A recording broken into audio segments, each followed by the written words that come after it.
Happy holidays, everybody, and Tony here with my review of Richard Strauss's Die Frau Ohne Schatten with conductor Yannick Nezet-Seguin, which was live from the Metropolitan Opera House, in which I listened to last night on New York's WQXR 105.9 FM. Richard Strauss's Die Frau Ohne Schatten is very noticeable for a couple of attributes. First of all, it is one of those operas that is incredibly taxing and totally complex to stage, let alone arrange in terms of scenery and costumes. You need to have a lot of those fanciful effects as well as majestic costumes because Richard Strauss's Die Frau Ohne Schatten is essentially an epic fairy tale opera, which is quite akin to Giacomo Puccini's Turandot and Franco Alfano's Sakuntala, among many other epic fairy tale operas. Secondly, this opera is also compared to Wolfgang Amadeus Mozart's Die Zauberflöte because of those fairy tale-like elements, as well as the deeper themes of unconditional love, as well as duties to one's soulmate and the everlasting battle between good and evil. Third, this is an opera that presents itself to be totally taxing for the pivotal singers singing the roles of the nurse, the dyer's wife, the empress, Barak, the dyer, the spirit messenger, and the emperor. And I'll gladly talk about those roles much later when I talk about the singers. And it also presents challenges for singers taking on the roles of Barak's three brothers, the one-eyed man, the one-armed man, and the hunchback man, as well as the smaller roles of the falcon's voice, the guardian of the threshold, as well as the apparition of a youth. So it is taxing both scenically, dramatically, and vocally for everybody involved to make this opera come to life, which is any wonder why, at least in my opinion, Die Frau Ohne Schatten is rarely staged because of how complex this whole opera is in terms of making, let alone creating, a visionary production out of this opera, as well as using a whole lot of effects to make every visual spectacle totally credible and totally believable for the audience, given that this is an epic fairy tale opera with deeper themes involving fertility, unconditional love, and the battle between good and evil. And it also presents itself to be extremely taxing for three female singers taking on the roles of the nurse, the dyer's wife, and the empress, and three male singers taking on the roles of Barak the dyer, the spirit messenger, and the emperor. The basic plot of this opera goes like this. Before the opera even begins, the emperor was out on a hunting trip when he shot his arrow at a white gazelle. The white gazelle then transforms into a woman who happens to be the daughter of Kaikobad. Given that she is half spirit and half human, he ends up marrying this young woman and appoints her as his empress. The empress may have loved and sworn her duties to the emperor as his wife, but it comes at a price. Her talisman was lost, and she has not borne him a shadow, i.e. given birth to an heir. 12 months have passed, and her nurse is anxiously waiting for Kaikobad, the empress's father, for whatever responses that he's had. But it's not Kaikobad who shows up, it's his messenger. And he reprimands the nurse that the empress has only a few more days to bear the emperor's heir, i.e. let her cast a shadow. Otherwise, the emperor will turn to stone. The nurse takes note of this, and while the emperor bids farewell to be on his next hunting trip, the empress awakens and hopes that her darling husband will return, and she yearns for the talisman that she has lost, because that talisman was so precious to her because it enabled her to transform into anything she needed, especially with one of her transformations being that white gazelle. She consults her red falcon, in which the emperor once caught, to ask her what will happen to her in the near future. But the falcon is plaintively weeping that the empress has not yet cast a shadow, and she only has a few more days to cast said shadow, or else her husband will turn to stone.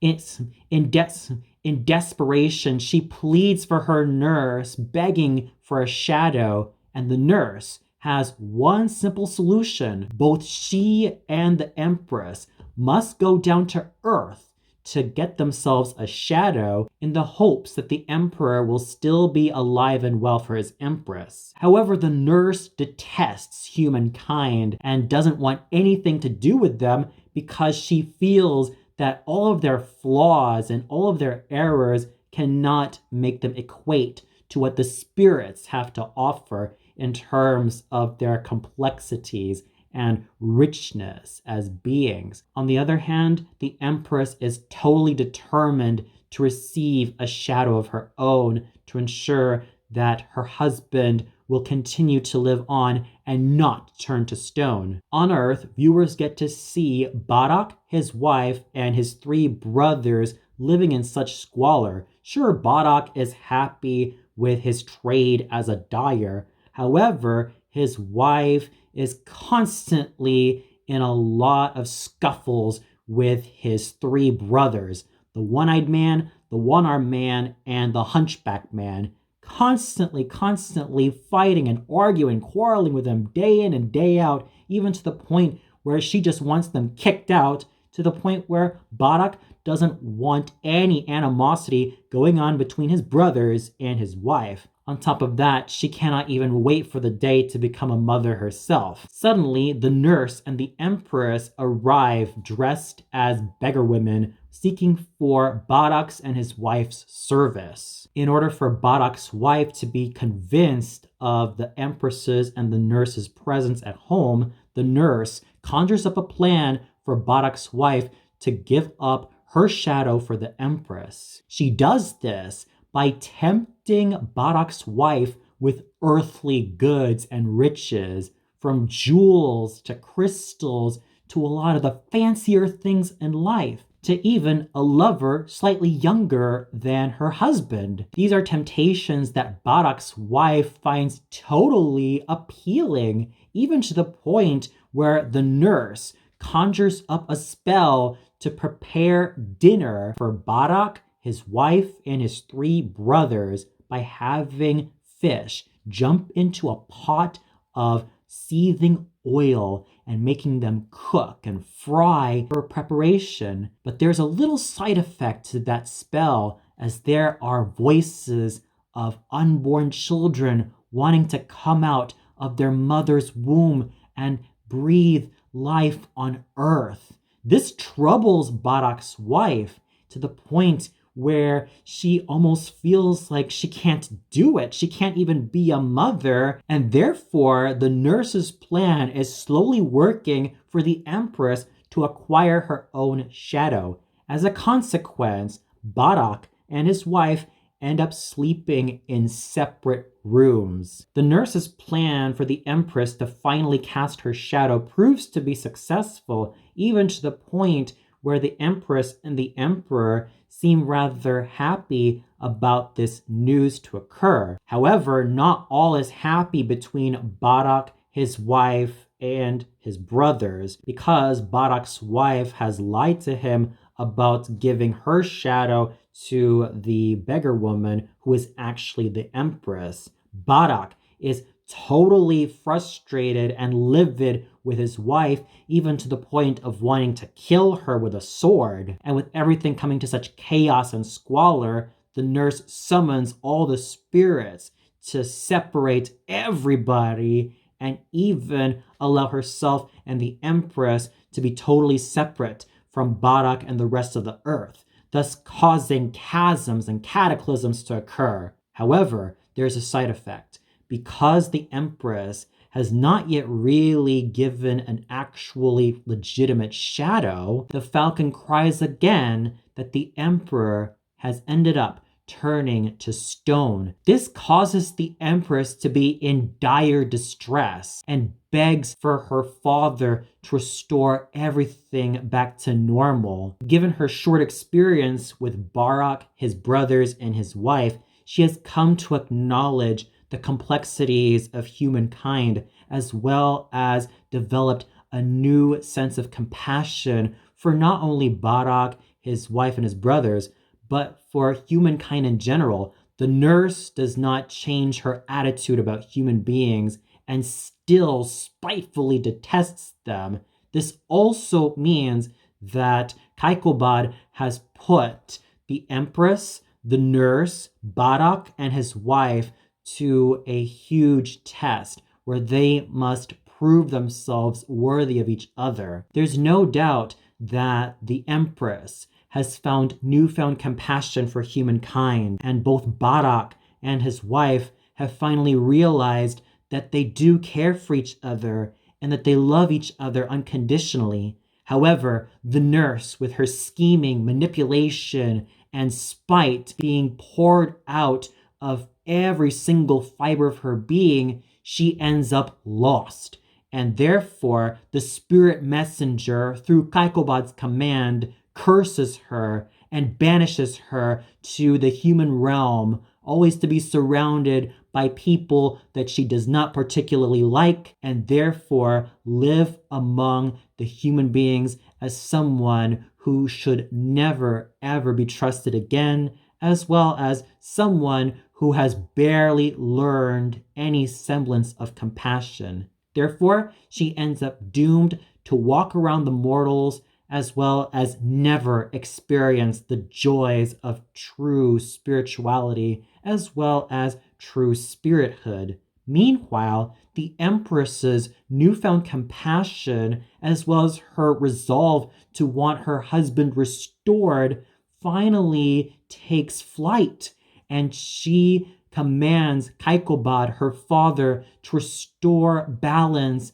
on the human and spirit world, therefore restoring the emperor to life after being turned to stone, and having the two couples finally happily together again. And as a result, the couples look forward to having wonderful futures together with children, both the nobles found in the emperor and the empress, and the common folk found in Barak and his wife, as a lovely chorus of unborn children sing of their praises, as well as the joys of what it's like to be born to two strong couples who truly love each other. So Richard Strauss's Die Frau Ohne Schatten proves itself to be not only an epic fairy tale, but also one that is full of deeper, profound messages of fertility, unconditional conjugal love,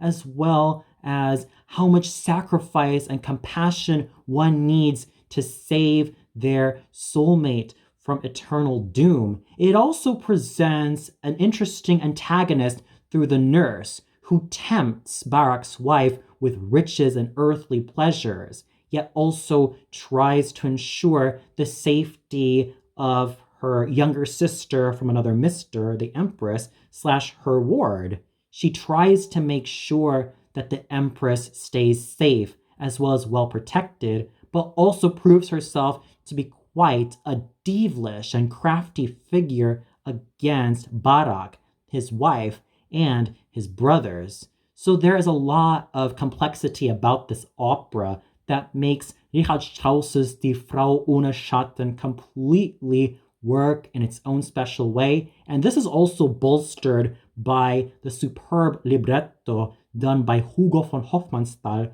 who also penned Richard Strauss's Elektra, as well as his original source material. And now we get to the singers. But before I talk about the three pivotal singers for the nurse, the dyer's wife, and the Empress, a few words to say about Ronita Miller as the voice from above. Now, this role is actually created for either a contralto or a mezzo-soprano. In fact, the first singer of the voice from above is a very well-known interpreter of Erda, Fricka, Waltraute, Ortrud, Azucena, Ulrika, and Amneris. Her name was Maria Olszewska, and she was completely well-known in singing all of these roles. And what you do need for the voice from above is a deep, rich mezzo-soprano voice that could be able to sing a lot of steely tones found in Ortrud,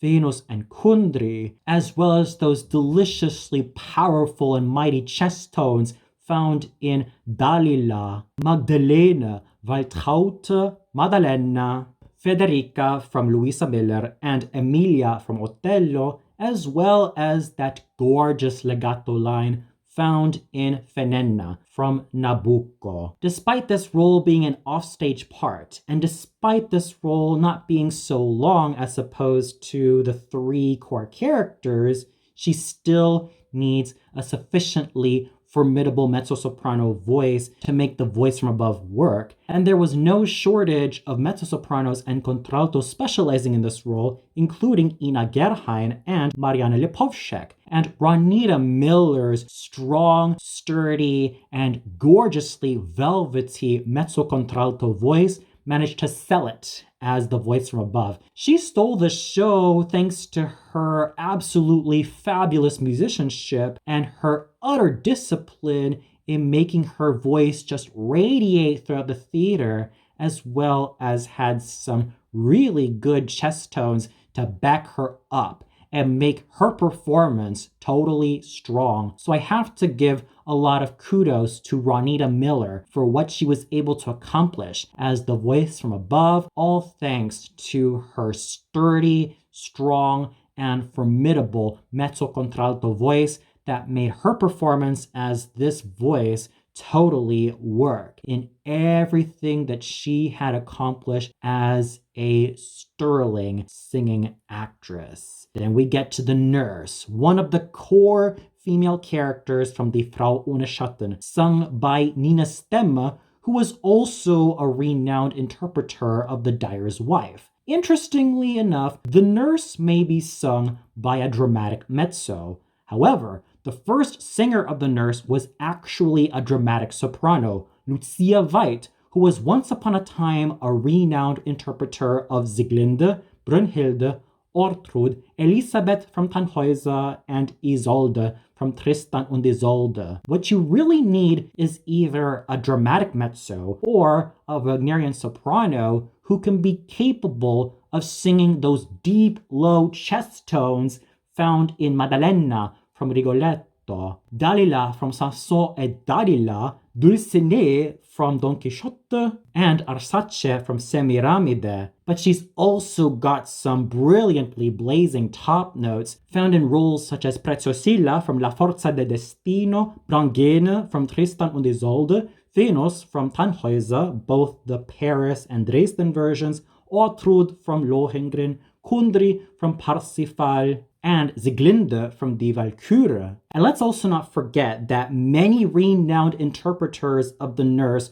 were also famous for their interpretations of Sieglinde, such as Martha Mödel and Helga Dernesch, as well as those who ended up singing Brangäne from Tristan und Isolde, as well as Ortrud, Venus, and Kundry. And there has been no shortage of mezzo-sopranos and even the occasional dramatic sopranos singing the nurse. You had the likes of Eugenia Burkhardt and Gertrud Runge, as well as Martha Mödel, Astrid Varnay, and Helga Dernesch. But there have also been several mezzo-sopranos who have made the role of the nurse their own, such as Elisabeth Hönghen, Irene Dallas, Grace Hoffman, Ruth Hesse, Reinhild Runkel, Regina Resnick, and Diana Oistratti. This is because despite the nurse being sung mostly by mezzo-sopranos, it's pretty much Zwischenfach in terms of its overall tessitura, from those deep, low contralto chest tones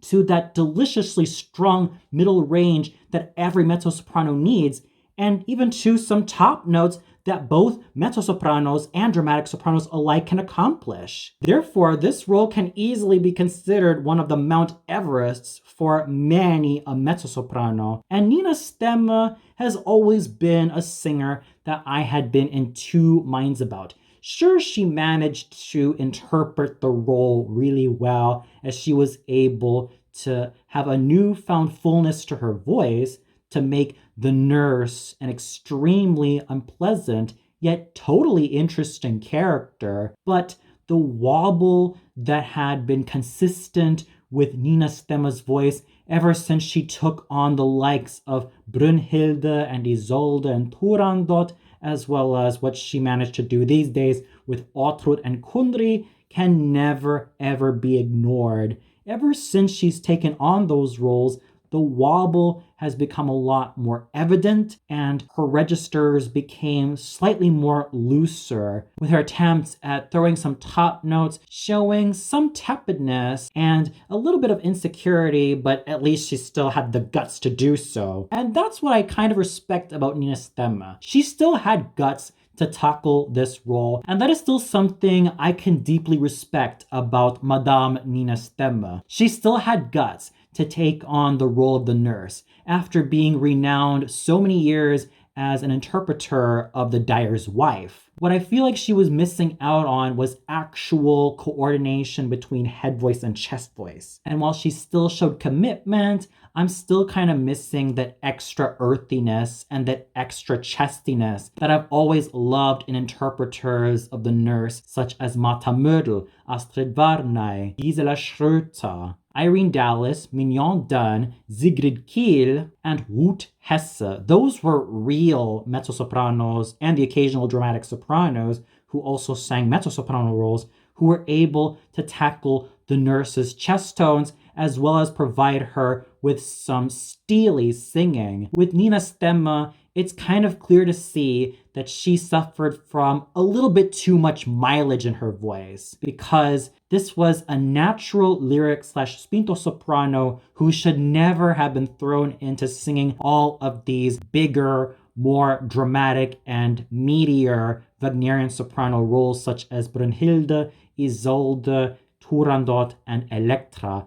And the wear and tear in her voice shows, but at least her commitment was still intact, and at least she still continued to have the guts to take on such a demanding role. Singing the role of the dyer's wife was Lisa Lindström. Although this role was created by Lotte Lehmann, a renowned spinto soprano who also did a fair bit of dramatic soprano roles such as Sieglinde from Die Walküre and the title role of Turandot, there have been many Wagnerian sopranos who attempted the role of the dyer's wife, because she also has in her possession a great deal of chest tones extending to a low F and some top C's that she ends up throwing left and right. So this role also does require a huge range. She must have those chest tones and that searing flair for drama found in roles like Azucena from Il Trovatore, Amneris from Aida,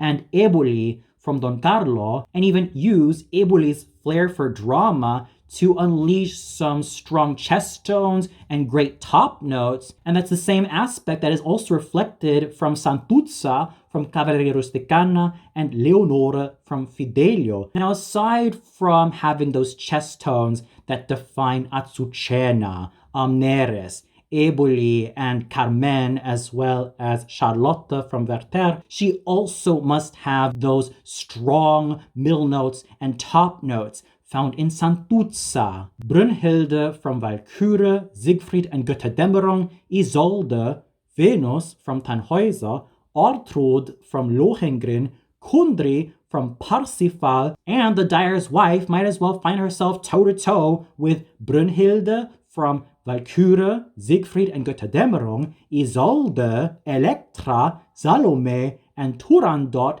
in terms of the top notes that they have to unleash as well as that strong sense of characterization that thoroughly defined them as roles that are clearly for a Wagnerian or dramatic soprano, or even a full-on dramatic soprano. And there has been no shortage of Wagnerian sopranos attempting the role of the dyer's wife, such as Christel Goltz, Marianne Schech, Birgit Nilsson, Ludmila Vorakova, Danica Mastilovitz, Gwyneth Jones, Hildegard Behrens, and Janice Martin, just to name a few. And even the likes of Gabriele Schnaut, Linda Watson, Evelyn Herlitzius, and Nina Stemme also sang the dyer's wife and subsequently became equally renowned interpreters of the nurse. And with Lisa Lindstrom, yes, she's got the gutsiness. Yes, she's got the top notes. Yes, she's got sufficient flair for the drama in terms of making the dyer's wife work. However, I've always been in two minds with Lisa Lindstrom as someone who bills herself as a dramatic soprano, because I've never always bought Miss Lindstrom as a veritably true dramatic soprano. I've always perceived her to be a sort of pushed up spinto soprano who could naturally sing Chrysothemis, but has constantly found herself singing Elektra, Brünnhilde, Isolde, and Turandot. She has a good voice. It is sizable enough, but I feel like it is not as rich or as round or as totally voluminous or big or even as dark and steely that I've loved in many true dramatic sopranos who could also have a go at singing mezzo roles. And those include Ludmila Vorakova and even Christa Ludwig, who, although was a mezzo-soprano, was an equally renowned interpreter of the dyer's wife. In fact, if you go back beyond what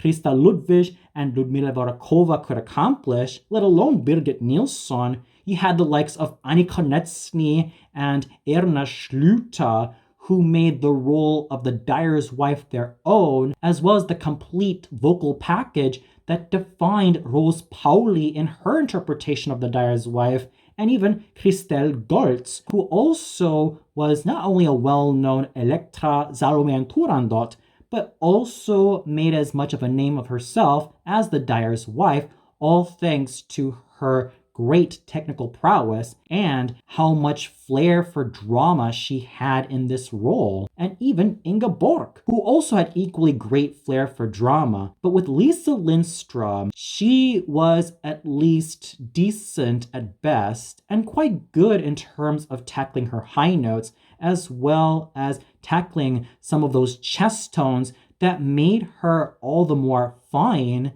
But it's not a voice that could totally convince me to be able to sing all of those bigger, mightier, and meatier Wagnerian soprano roles. At least Lisa Lindstrom is a good singer. She is still technically proficient in her own way, but it's not a voice that totally sells me or totally convinces me. At least she's still convincing as a singing actress who is still able to give the goods in terms of making her voice ring, as well as singing with a good amount of effort to make her performance stand out. Even though her singing isn't the most particularly effortless, she was still fine in what she was able to accomplish vocally and theatrically. Now we get to the Empress, sung by Elsa Vondenhever. If you thought that the likes of Norma from Bellini's Norma and Aida from Verdi's Aida,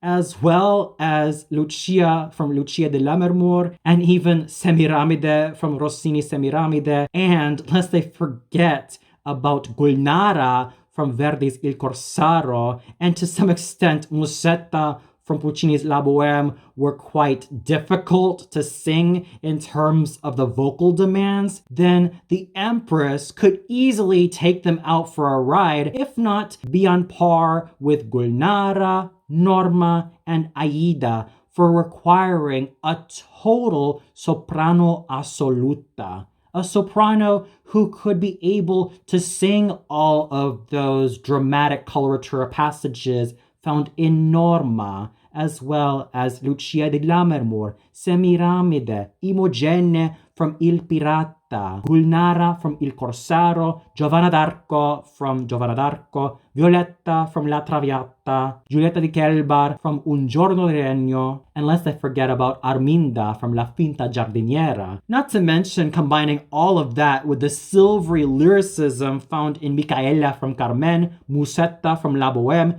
Liu from Turandot, Fidelia from Edgar, Susanna from Le Nozze di Figaro, L'Enfante from Lucide, and Ines from L'Africaine, plus the heavenly voice from Verdi's Don Carlo, and even the spinto/dramatic soprano roles of Elisabetta di Valois from Verdi's Don Carlo, Aida from Verdi's Aida, and to some extent the fourth maid from Electra, and Zante from Die Liebe der Danae, although these two roles can also be performed by dramatic coloratura sopranos and more lyrical sopranos combined. What you totally need in this role is someone who can sing floridly like a dramatic coloratura, someone who could still maintain that lyrical legato line that can be found in roles sung by a full lyric soprano, but also combine that with the meatiness of a spinto/lyric dramatic soprano. And once you combine it all together,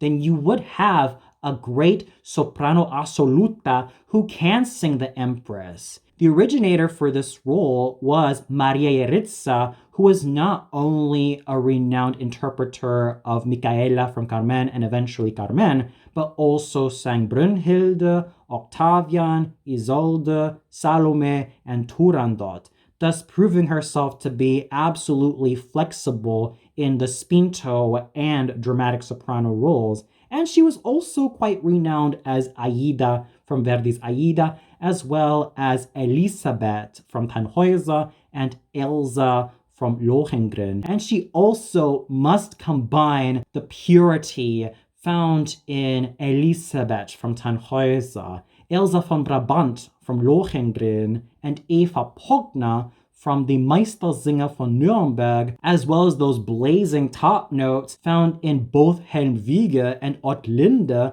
from Wagner's Die Walküre with such aplomb and such majesty. To say that the Empress is no walk in the park is a mere understatement.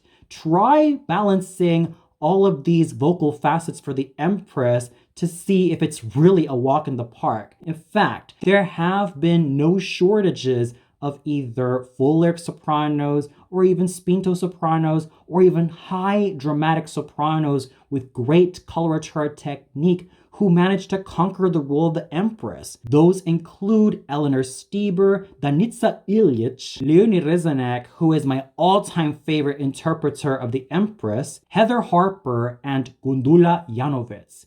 Each of these sopranos had a lot of brilliant top notes to be coupled with their chest tones, as well as some really great coordinated chest tones to make the Empress a complex yet absolutely exciting character. Even singers such as Heike Gerhardt and Anne Schwanewilms have also been renowned interpreters of the role. And Elsa van den Hever, she is also a good singer. I still love the creamy tone found in her voice. She was still able to provide some sufficiently coordinated chest tones as well as have good head voice and managed to take full advantage of her creamy lirico spinto soprano voice to make the Empress work in her favor. I should know because I've also kind of admired her performance as Chrysothemis, and she was still able to provide that same fineness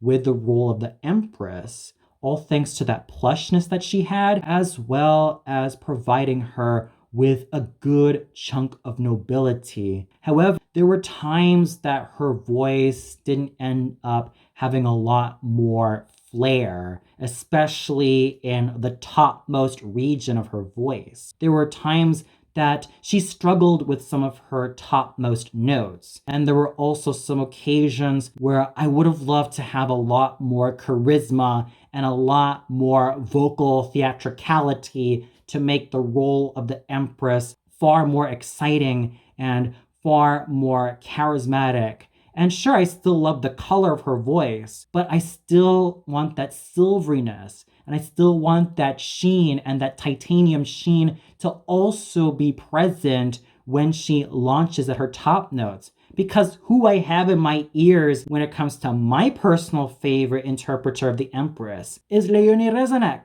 Sure, I love her as Chrysothemis. Sure, I love her as Tosca, as well as Zenta, Freya, Leonora de Vargas, Abigail, and Lady Macbeth. I've always loved her in those roles, but when it comes to the Empress, she was never ever equaled from the 1950s all the way up to the 1960s and even to the 1970s and to some occasions the early 1980s. She sold it as the Empress for many years, all thanks to her brilliant top notes as well as her great flair for drama. And who could ever forget about her declamatory screams that she managed to let out with full abandon that could even make any dramatic coloratura soprano green with envy. That was just how legendary Leonie Rizek was as the Empress. However, with Elsa von den Hever, she was decent. I just wish there was a lot more charismatic color to her voice,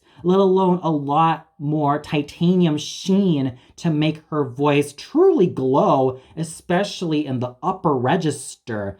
That would have been totally interesting to have heard Elsa von den Hever just unleash some earth-shattering topmost notes. She does have a top D at her disposal, given her experiences in singing Elisabetta from Donizetti's Roberto de Vereux and Bellini's Norma. It would have been fantastic to have heard Elsa von den Hever just go all out. At least what saved Miss von den Hever was the creaminess of her tone, that plushness that she had as a lirico spinto soprano, and how sufficiently focused she was in terms of letting her voice out when it needed to go out. She is still a good singer in her own right, but not one who is totally exciting in terms of declamatory expression, let alone launching at those super high top notes that make the Empress stand out as a character, let alone prove this role to be a major challenge for spinto sopranos with great coloratura and anyone who is a soprano assoluta. In fact, I would even go out of my way and state that if Maria Callas sang any role from Die Frau Ohne Schatten, I'm pretty sure she would have made for a fabulous Empress. But I totally digress. I still have to give my hat off to Ilse von den Hever for doing a sufficiently fine job as the Empress, thanks to how she was able to take control of her voice, even though it's not a voice that is particularly overly exciting, but she was still a good musician and she was still disciplined with her technique. Jessica Fazelt was gorgeous as the Falcon, and she definitely won me over in this small yet imperative role. The role of the Falcon may not be as big as the Empress, but she still needs either a light lyric soprano or even a lyric coloratura soprano or even the occasional dramatic coloratura soprano to make this role work. There has also been no shortage of sopranos singing the Falcon, such as Judith Hellwig, who also sang the Empress, Ilona Steingruber, and even the original singer of this role,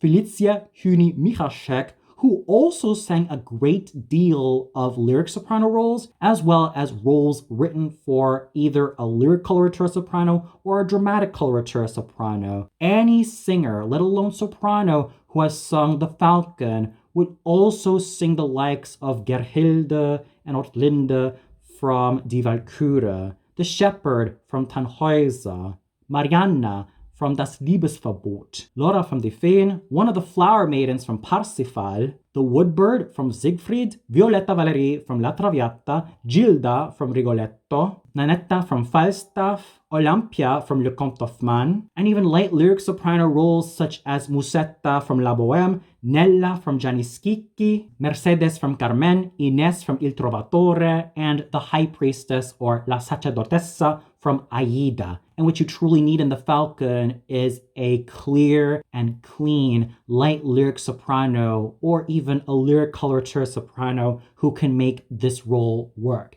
And Jessica Fazelt had great technical control and equally great technical prowess to make the role of the Falcon work extremely well in her favor. She was truly gorgeous in this role that I could never, ever take my ears off of her, even if I tried. She made the role of the Falcon her own, and it was thanks to her technical prowess and her sufficiently gorgeous coordinated chest tones that made her performance as the Falcon excellent. And I cannot even wait to hear and see her one day as the Empress, because that role is also tailor-made for her. Laura Wilde was just as amazing as the Guardian of the Threshold. And even though this role is not as huge as, let's say, Zerbinetta from Ariadne auf Naxos, Gilda from Rigoletto, Oscar from Un ballo in maschera, Nanetta from Falstaff, Lauretta from Gianni Schicchi, Papagena from Die Zauberflöte, Blondchen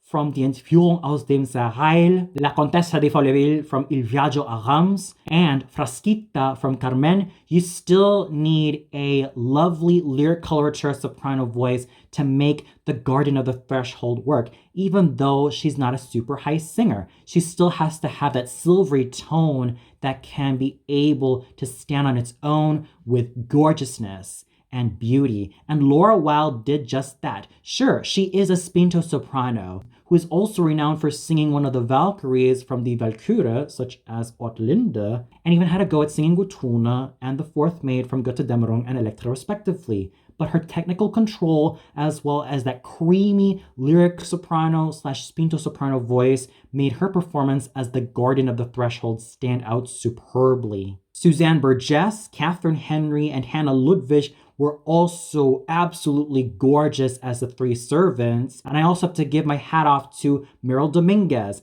Megan Esther Gray, Hannah Jones, Leah Lensing, Marielle Murphy, and Erin Wagner for doing such gorgeous jobs as the six voices of the unborn children, especially when their bell-like tones and beautiful harmony made them stand out superbly, not only as a group of singers, but also individually. Michael Folle, despite being quite past his prime, was still a rough-edged, yet absolutely charismatic barak. And you do need a bass baritone or even a Heldenbariton to make this voice work. Even the occasional basso profondos, such as Ludwig Weber, managed to sing this role. But if you also ask me, I also love voices such as Paul Schöffler, who is also a renowned bass baritone singing this particular role. And what you do need in barak is the nobility found in Gurnemanns, König Marke, and König Heinrich der Vogler, as well as that complexity of character found in roles such as the Dutchman from Der Fliegende Holländer, Wotan from Das Rheingold, Die Walküre, and Siegfried, Monterone from Rigoletto, and Oberto il Conte di San Bonifacio. And he also must combine those aspects with some really nice deep singing found in Il Re d'Egitto, or the King of Egypt, from Verdi's Aida. And there has been no shortage of basses, bass baritones, and Heldenbaritones singing the role of Barak, the Dyer. But if you ask me, I've always preferred it if a basso cantante or a bass baritone sang Barak. And my personal favorites have to be Ludwig Weber and Paul Schöffler. And Michael Folle also had that rich, round tone that he had been developing when he started singing roles like Hans Sachs from the Meistersinger von Nürnberg and Wotan from the Ring tetralogy. Sure, he had that virility, and sure, he had that strength, but the many years of taking these roles, even though it's just barely over a decade, kind of did a number on his voice.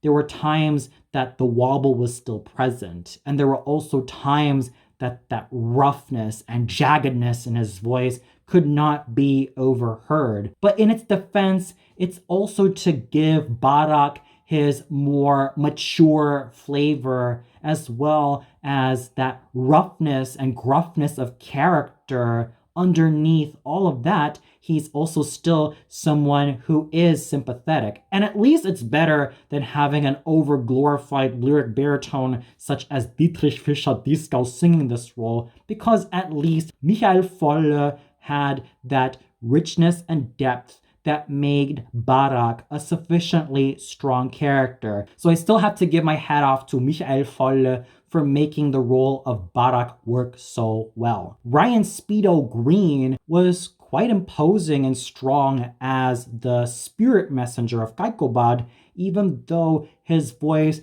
could use a lot more focus and a lot more additional strength, especially when it comes to getting rid of that occasional wobble and tremolo. And this role is just as formidable as Barak the Dyer. He also needs a singer capable of doing a lot of bass baritone and Heldenbariton roles, given the wide range of his tessitura. He does hit some low Gs, and he also hits a few baritone high notes. That is just how challenging this short, yet really strong role is. And yes, there are also interpreters such as Walter Kreppel singing this role, especially considering that Herr Kreppel was extremely renowned for his interpretations of the Commendatore from Don Giovanni, Filippo II from Don Carlo, and Ramfis from Aida. But there have also been no shortage of Heldenbaritones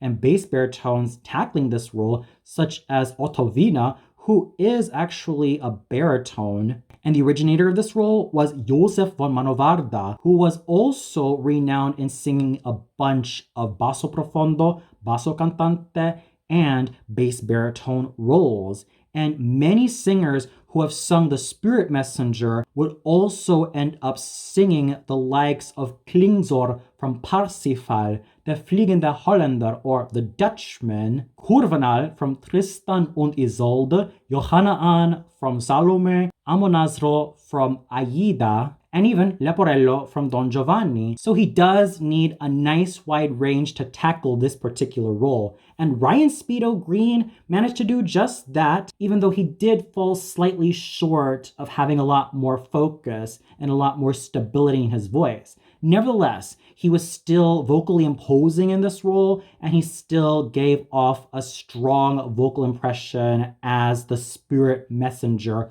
all thanks to his fine bass baritone voice that could be able to hit those low notes, yet also have this quality about him that can make him frightening in some of the more charged up moments. So I still have to give Ryan Speedo Green a great amount of credit for what he was able to accomplish in making the best out of the Spirit Messenger's part. Issachar Savage saved the show from an indisposed Russell Thomas as the Emperor, and this role definitely is very challenging for either a Heldentenor or a dramatic tenor. What you really need in the Emperor is the lyricism found in Lohengrin from Wagner's Lohengrin, and the earthiness that is found in Sigmund from Die Walküre, and that steely singing found in Erik from Der Fliegende Holländer, and even combine those aspects with the youthful virility of Narabot. Apollo's vocal strength,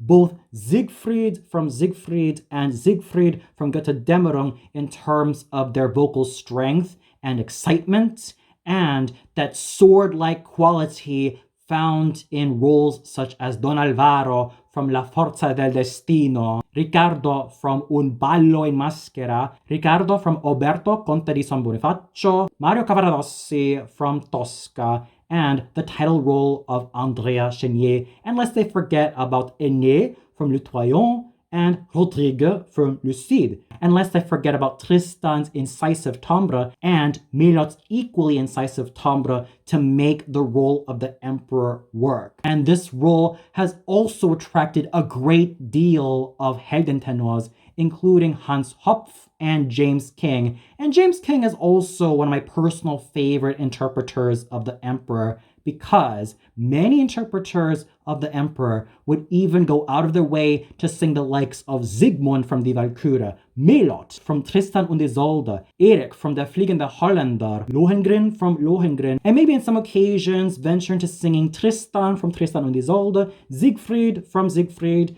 and Siegfried from Götterdämmerung. So you do need a Heldentenor who can accomplish this strong package and make the role his own. And Issachar Savage was the star of this particular opera. He managed to steal the show from everybody's feet, all thanks to his formidable technical prowess and his overall vocal richness that made him thoroughly stand out on his own 2 feet as a superb singing actor. He had richness of tone, and he had virility to make the role of the emperor an exciting characterization. I did not hear any wobble in his voice whatsoever. It was a voice totally rich in core, rich in depth, and totally rich in excitement. I've seen this tenor grow from being a sort of spinto tenor